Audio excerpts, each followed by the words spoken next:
Yeah, baby. Oh, time to go to work, Bobble. Yes, sir. This is David K. Farrell, also known as D. Brad, with my man Jacky on HollywoodStreetTeam.com. Yeah. My man. Let's do this, brother. My name is David K. Farrell, also known as D. Brad. I interned for MTV and VH1, started my professional paid career with Black Entertainment Television. Why don't you tell us about your book? BET, D. Brad and Me, is a look into how symbology and mythology being used through popular culture affects the masses and how they view themselves, just from a hip-hop perspective. Tell me why you changed your book cover. Explain your book cover. What happened? Oh, it was a blackface on it. I got tired of black people asking me questions about the blackface because, a lot of things. The average African American doesn't want to hear that the blackface is never looked upon as a slander until the racist Europeans over in America decided to do that. During that era, those racist Europeans during that era, they don't want to hear that. All they want to hear is that the white man said that blackface was a slander, and it's a slander. Despite what everything else has been. I mean, the blackface, as soon as correct me if I'm wrong, was started around the times of Paul Robeson over there in Europe because he was so big, and a lot of those poor European males would get money by reenacting his plays on the streets, and they would paint their face black. You know what I'm saying? It was Walt Disney that took the blackface and did Mickey Mouse and made it racist. Gotcha. See, were you having controversial matters with the cover, and you had to go back and change it? I didn't have to. I did.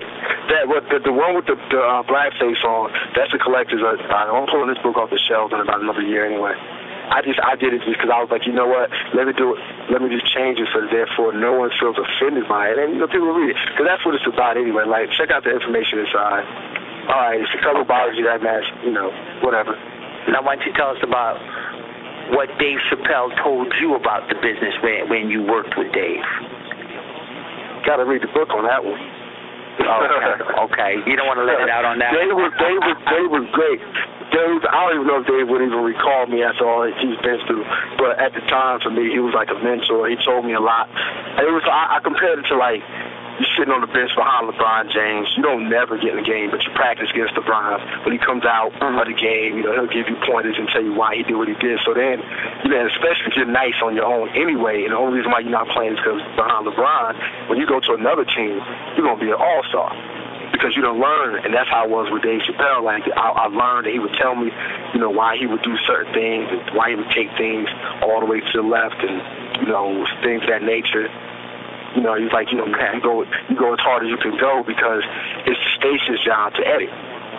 So by the time they get finished cutting out and saying, no, you got what you wanted anyway. And I was like, wow.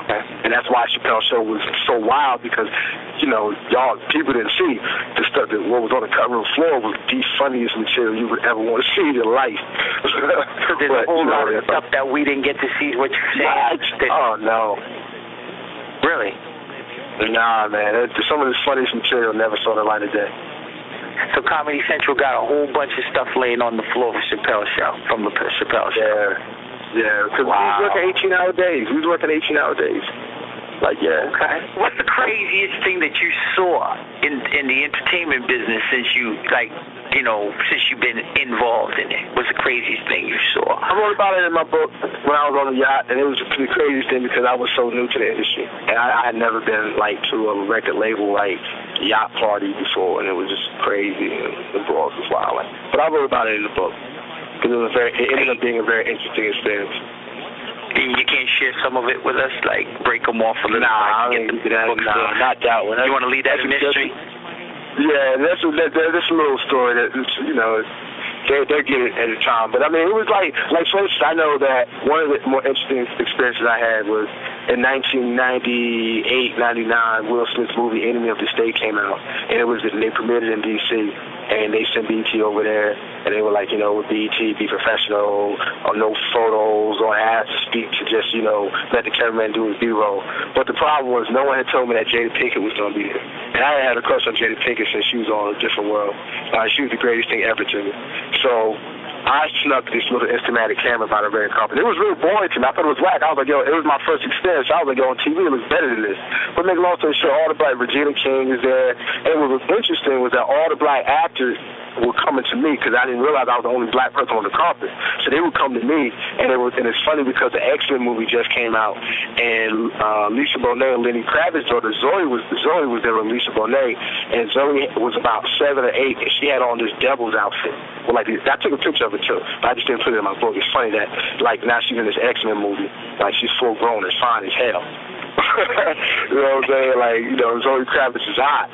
And so then Jada Pinkett makes a beeline. She's and it's ill because like Entertainment Tonight, they're calling her, but she walks to me. And this is the story I shared in my book. And we're talking, and I'm like almost falling in love with her. Like, it's just crazy. Like, I'm looking at Jada Pinkett, and I took this photo of her that I ended up losing, and I'm so mad because it would have been perfect in the book.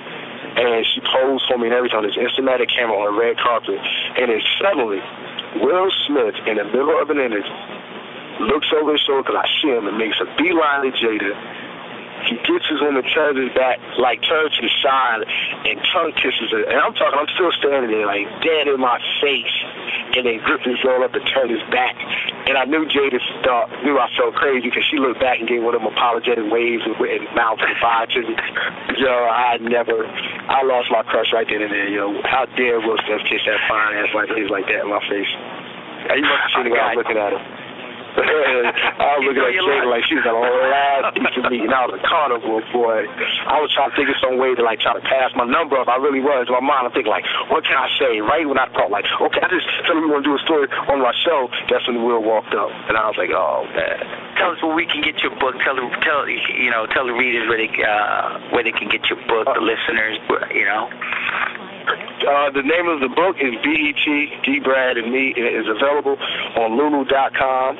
Right now it's on sale for $12.50 because I'm changing the cover, and the new cover will be up next week. It'll be back up to $20. But it's available on Lulu.com and available on Lulu eBooks and Amazon Kindle because my mama just got it on her Kindle, so I know it works.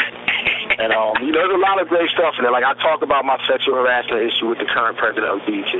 I can show you the emails and the joints on Facebook with cats hit me like, yo, you basically raised. I had white kids hit me like, yo, those are my favorite 2 years. I remember this show and I remember that show.